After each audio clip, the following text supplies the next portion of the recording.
Let's talk broadheads.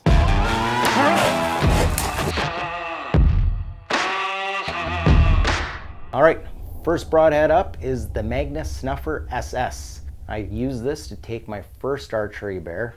The shot was good. It was in the shittle. Double lung shot, complete pass through. The bear went, I don't know, 60, 70 yards, piled up. Easy find. The only thing, the knock on these that I had, I could not get them sharp. I tried all the, people had tutorials out there, I tried them. I was buying all the stones, all the diamond stones, everything, all the proper oils, all this stuff. I could not get them sharp. But you know what? This morning, I took it upon myself to try and sharpen them up. I actually shaved part of my leg with it, and then I went to the gym and got to show off my nice patchy legs. Not that anyone really cares about my legs beforehand, but so that was the only knock, but now I can get them sharp. The ferrule might seem a little bit weak, potentially, but you're shooting them through bears. Bears are thin-skinned, and the ribs aren't much for a broadhead. Anyways, let's move along to the next broadhead. Next broadhead here is the Steel Force Fathead. Shot a number of bears with these.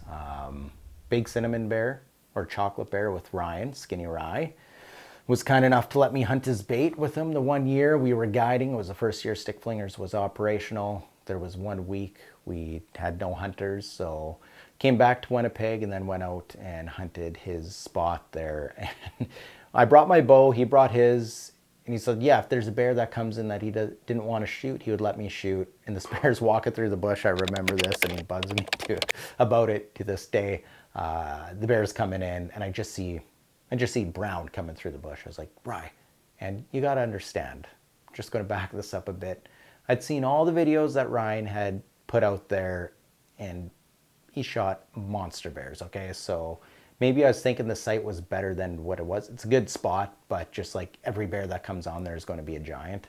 And it's the first bear of the day, so what are the odds that a giant is going to be in there the first bear of the day, right?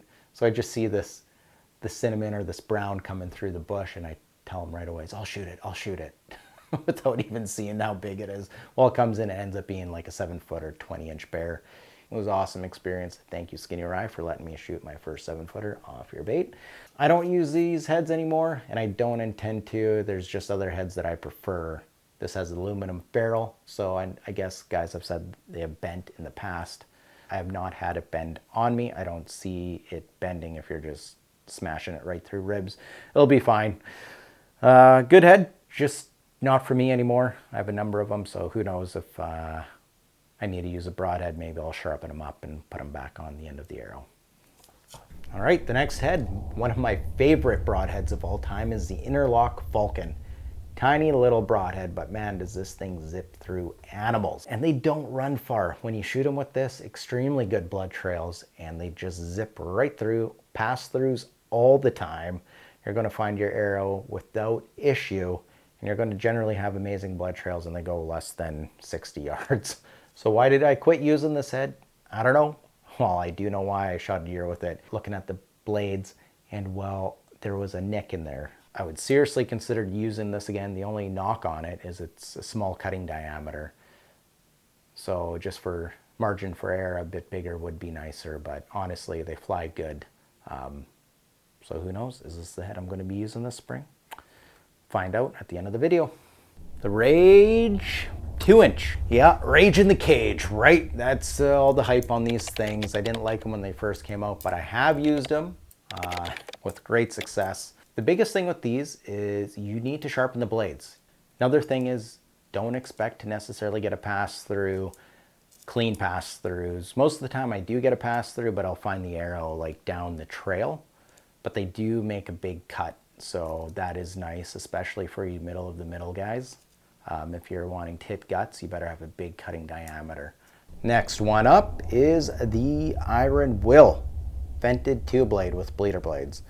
Noah used this one to take his first bear and performed well. Shot was a bit off, more of a liver, I think, shot. But anyways, we found the bear the next morning without an issue.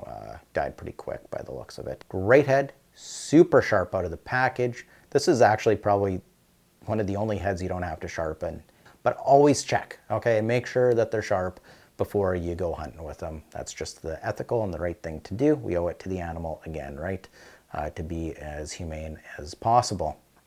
The one downside with these heads is they are bloody expensive.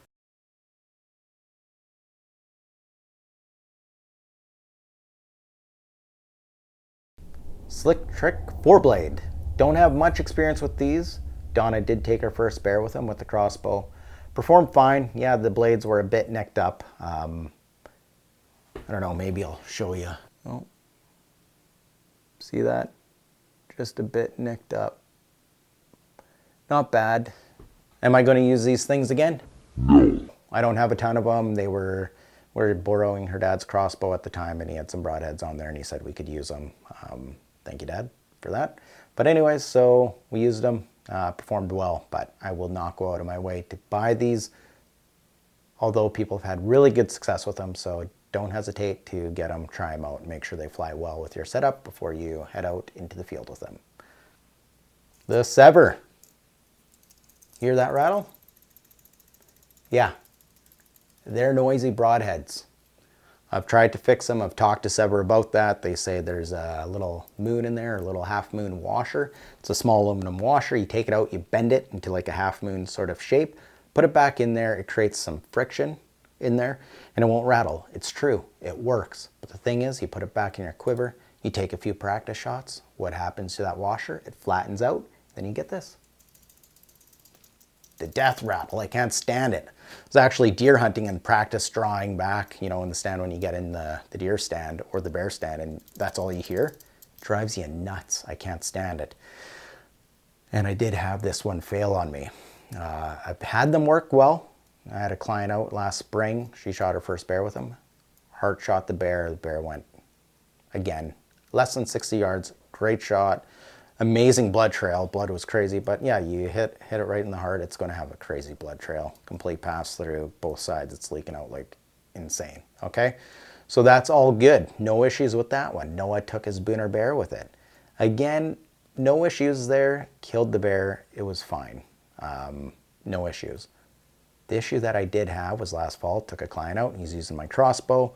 New hunter. Hadn't gone hunting at all. Came with me. Had this big bear come in. Came in, gave him a good shot, took it from the ground. I look at him, was like, hey, congrats. Should we go get your bear? Yeah, right on.